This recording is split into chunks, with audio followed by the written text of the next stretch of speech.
International, our voice in the world.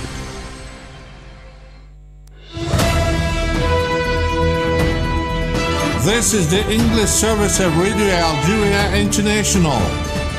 It's time for the news. The President of the Republic, Mr. Abdelmajid Tebboune, has chaired a meeting of the Council of Ministers devoted to the creation of two national bodies in charge of imports and exports and on the progress made on the digitization process. Algeria has deplored the UK decision to support the Moroccan autonomy plan, stressing that it has never been submitted to the Sahrawis for negotiations, nor has it been taken seriously by UN envoys. At least 14 people have been killed and several others wounded in new bombardments carried out today by the Israeli occupation army against various parts of the Gaza Strip. Russians and Ukrainians are meeting today in Istanbul for further direct talks on the outcome of the war triggered by the Russian invasion in February 2022.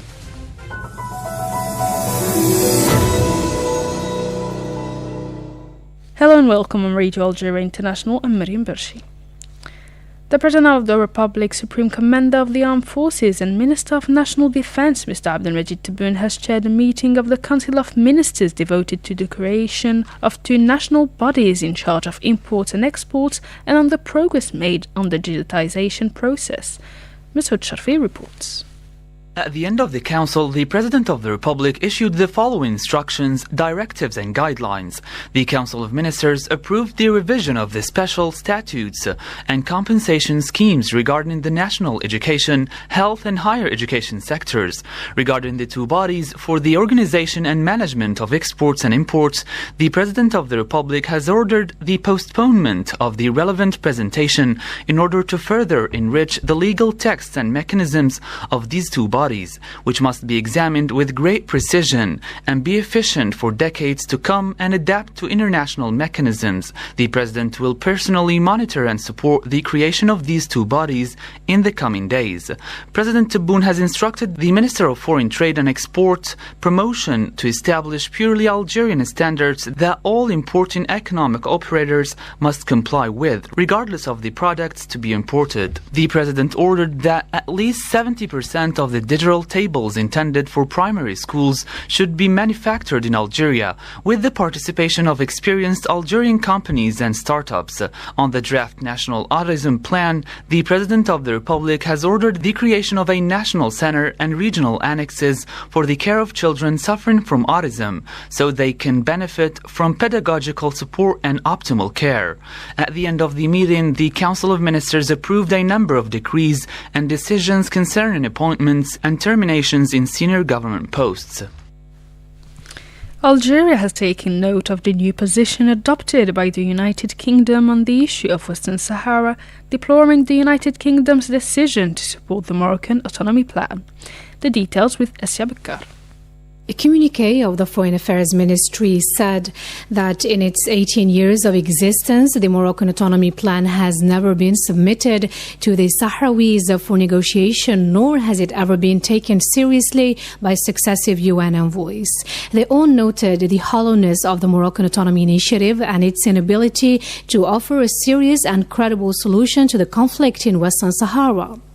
The Moroccan autonomy plan was never intended to serve as a basis for political settlement of this conflict, but intended to prevent any search for a serious settlement, allow Morocco to gain time and gradually accustom the international community to the fait accompli of the illegal occupation of Western Sahara. Algeria noted, however, that the United Kingdom has never mentioned nor supported Morocco's alleged sovereignty over the territory of Western Sahara and therefore does not condone the illegal occupation of this non-autonomous territory according to international legality. Algeria also took note of the fact that during the press conference, the British Secretary of State publicly and solemnly reaffirmed the United Kingdom's commitment to the principle of the right to self-determination. In light of the double particularity of the new British position on the question of Western Sahara, Algeria expressed hope that, as a permanent member of the Security Council, the United Kingdom will continue to hold Morocco accountable for its international responsibilities and that it will also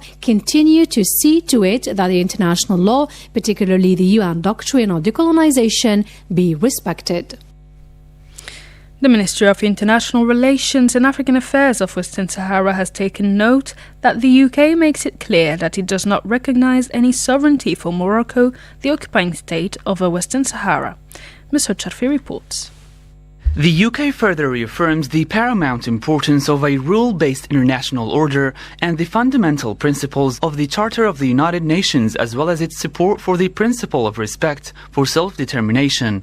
Meanwhile, the Sahrawi Republic expresses its deep regret and disappointment that the UK, as a permanent member of the Security Council, has chosen to consider the so-called Moroccan proposal in terms that contradict the UK long-standing position concerning Western Sahara, a decolonization issue on the UN agenda since 1963.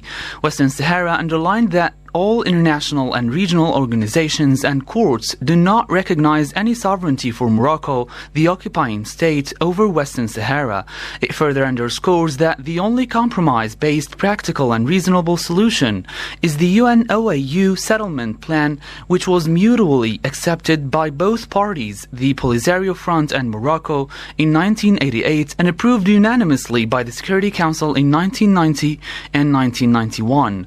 The Ministry of International Relations and African Affairs of the Sahrawi Republic reiterates that the proposal propagated by Morocco, the occupying state, is no more than a travesty and a colonialist maneuver whose sole aim is to legitimize the illegal occupation of Western Sahara and to deprive its people of their inalienable right to self-determination and independence. The Ministry of International Relations and African Affairs of the Sahrawi Republic stresses that encouraging the two parties to the conflict, the Polisario Front and Morocco, to engage positively with the UN-led political process is utterly inconsistent with supporting the so-called Moroccan proposal that leads only to embolden the occupying state to persist in its intransigencies, which is the root cause of the present deadlock in the UN peace process. A delegation of executives from the Nigerian Institute of Political and Strategic Studies has visited the city of Bumerdes as part of the strengthening of bilateral cooperation relations and exchange of experiences between Algiers and Abuja. At the end of their visit to Algeria, the Nigerian delegation visited several economic infrastructures and fishing and aquaculture projects in Bumerdes, east of Algiers, with the aim of learning about Algerian experience in various fields as part of the exchange of expertise and the strengthening of bilateral cooperation. A presentation on the aquaculture sector in Bumerdes was given to the members of the Nigerian delegation, who expressed their interest in these projects and the possibility of developing lasting partnerships and cooperation in this field. The Nigerian delegation also visited a nursery covering an area with a production capacity of 300,000 plants of different species and varieties. The Nigerian delegation's visit to Bumerdes is part of a program that began on Monday in several provinces and ended with visits to various sites and facilities in several provinces. The Minister of the Interior, Local Authorities and Town Planning, Mr. Brahim Murad, has supervised at Houari Boumediene International Airport in Algiers the launch of an aerial system for fighting forest fires for the summer of 2025. He stressed that all the necessary means and equipment for rapid intervention in case of fire outbreak have been mobilized to provide a swift and effective response to forest fires. There are 12 tanker planes rented for the Tassili Air Services Company, as well as helicopters belonging to civil protection. Naturally, there are also some aircrafts that monitor all these areas. The Ministry of Defense also provides very important resources. All of this comes in addition to what is already available. In this way, we will be able to confront these scourges more efficiently, and we hope there will be no fires. But if there were any, we will work to reduce their severity. The Minister of the Interior highlighted the crucial role of citizens, especially those near forests and mountains, in promptly reporting fires for quick response. Moving on to the situation in the Middle East, at least 14 people, including women and children, were killed and several others wounded in new bombardments carried out today by the Israeli army against various parts of the Gaza Strip. The news agency WAFA said 20 other people were still trapped under the rubble following the drone attacks that hit the refugee camp of Jabalia in the northern part of the Gaza Strip. In a message posted by UNRWA UNRWA Commissioner General Philip Lazzarini on social media. He quoted reports provided by international medical organizations as saying that there are many dead and wounded among starving civilians in the Israeli army's relentless bombardments. The UNRWA Public Information Officer Ines Hemden told us why the aid distribution mechanism she considered humiliating as completely incompatible. The mechanism, as we have already stated and mentioned, both within UNRWA and throughout the United Nations, is completely incompatible with humanitarian principles that preserve the dignity of the population. These centers are considered a humiliating way of delivering aid, the origin of which is first used as a bargaining chip. Otherwise, the population will travel dozens of kilometers to obtain a little of this aid, which, by the way, is also not enough for them, due to the fact that the geographical distribution of these points in the area is impractical, illogical, and unjustified. 3 centers are concentrated in the far south and another on the outskirts of Al Salim crossing point, and there are numerous army personnel in the surrounding area, which has led, as we have seen today, to the deaths of dozens of people who came there only to obtain their daily sustenance. There are no distribution areas or points in the north, which means that this is a trap to force the population to move south. It is absolutely unacceptable. The Commissioner General of UNRWA, Philip Lazzarini, deplored that the distribution of humanitarian aid to the population of the Gaza Strip had become a deadly trap. In Nigeria, at least 25 people were killed in armed men in 2 separate attacks on Sunday evening in Benue State, central Nigeria. Benue State in the scene of ongoing conflict between Fulani herders and sedentary farmers over land and resources. Adam Ochenga, local government officials, said that 14 people died and some were injured in the village of Enkpali. On the same evening, another attack occurred in the village of Naka, where 11 lifeless bodies were found and 5 people were injured. Russians and Ukrainians are meeting today in Istanbul, Turkey, for further direct talks on the outcome of the war. The 2 sides are due to present their vision for resolving the conflict, a prospect that still seems remote. Ukraine said it was ready to take important steps towards peace at the talks and calls on Moscow not to repeat the some ultimatums that were unacceptable to Kyiv and its allies. Moscow and Kyiv had already held initial direct talks on 16th of May in the Turkish metropolis, but the meeting was not very fruitful, with the 2 countries only agreeing to a large-scale exchange of prisoners. The new meetings comes a day after one of the Ukrainian worst attacks on Russian soil. Russian diplomatic chief Sergei Lavrov spoke on the phone with his American counterpart Marco Rubio about these talks. Russia had announced that it would present a memorandum of its conditions for a peace agreement, which it refused to send to Ukraine in advance, as Kyiv had demanded. That's it for today's news bulletin. Stay tuned on Radio Algeria International.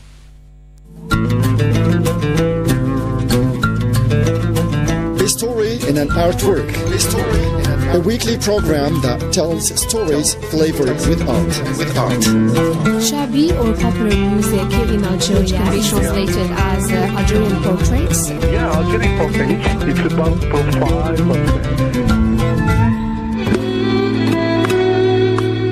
Hello, dear listeners, and welcome to our program, A Story in an Artwork. Today, we're going to talk about the novel and bestseller, What the Day Owes the Night, by Yasmina Khadra.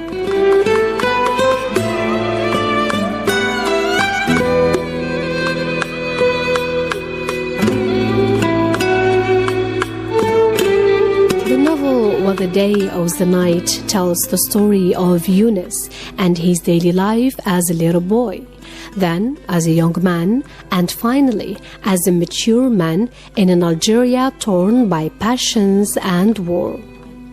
At the beginning of the novel, we are in 1930. Yunus was only 9 years old when he saw his father's fields ablaze just a few days before the harvest. He sees his father cry for the first time, and the family have to give up the land of their ancestors and leave.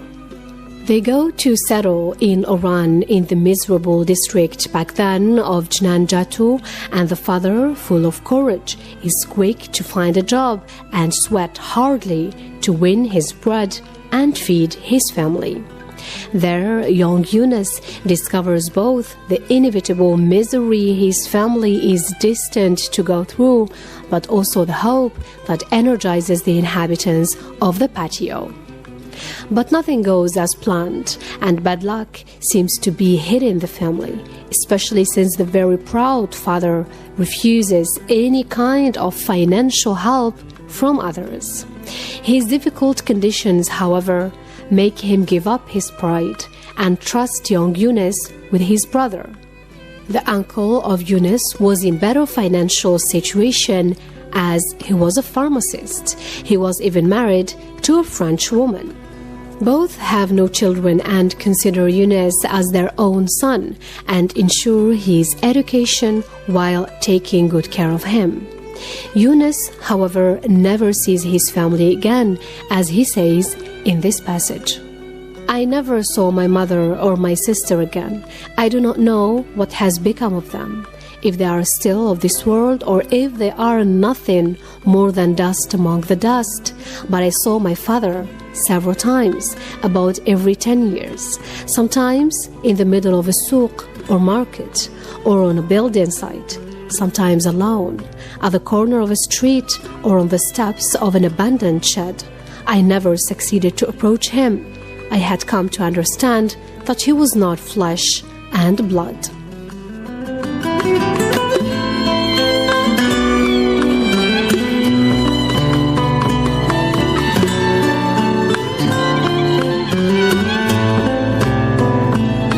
His new environment starts to call him Jonas, European for Yunus, and the young boy lives divided between his Algerian origins and his French education and environment, just like his name, Jonas and Yunus.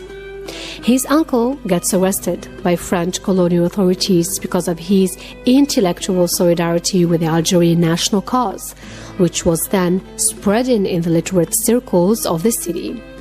When he gets released, he will never be the same again, and the family moves outside the city to Rio Salado, now El Maleh.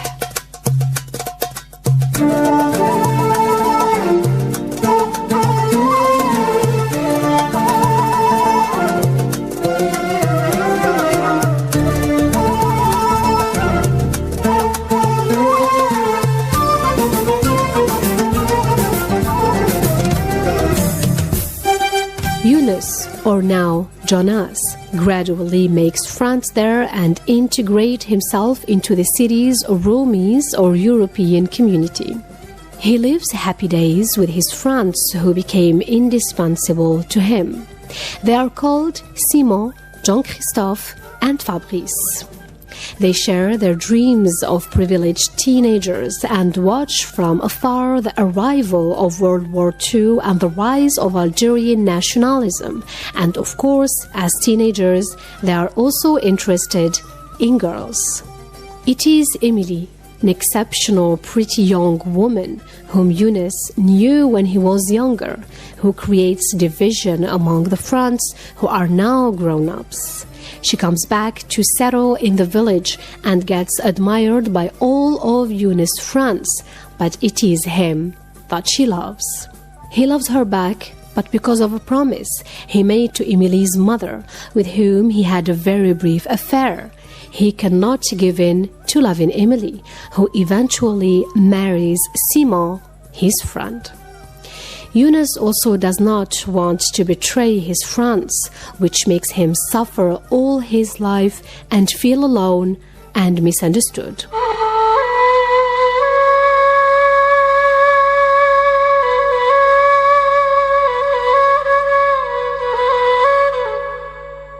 The struggle of Algeria for independence invades the heart of Yunus when he is unable to commit and take a side. He feels the urge to help his people, but he does not get involved.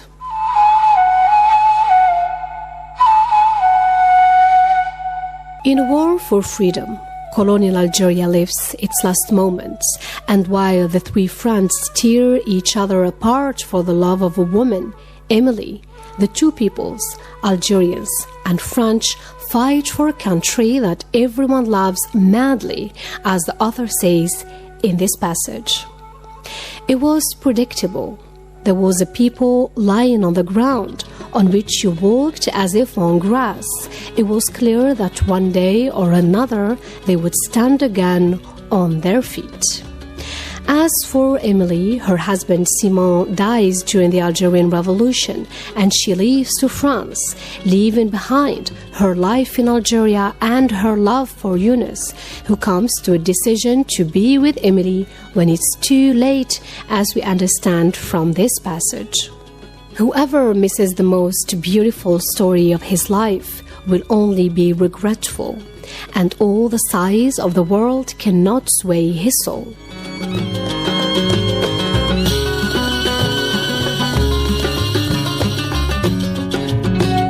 In What the Day Owes the Night's novel, Yasmina Khadra doesn't only tell a story, but also shares with the reader through his characters quotes on love, life, humanity, and inner struggle.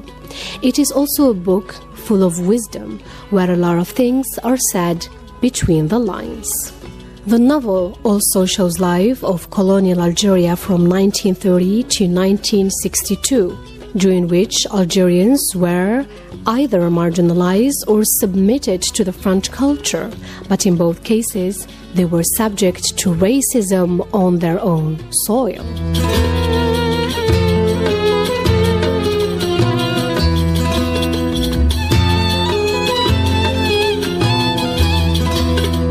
In literary terms, Yunus or Jonas can seem enigmatic. He seems to live his life as a spectator and follows his destiny as if his life was mapped out by others. Quote, "Though there are things beyond our understanding, for the most part we are the architects of our own unhappiness." Unquote. Yunus may also be a symbol of the colonized people who tried to fit in the world imposed by the colonizer but could never surpass their origins.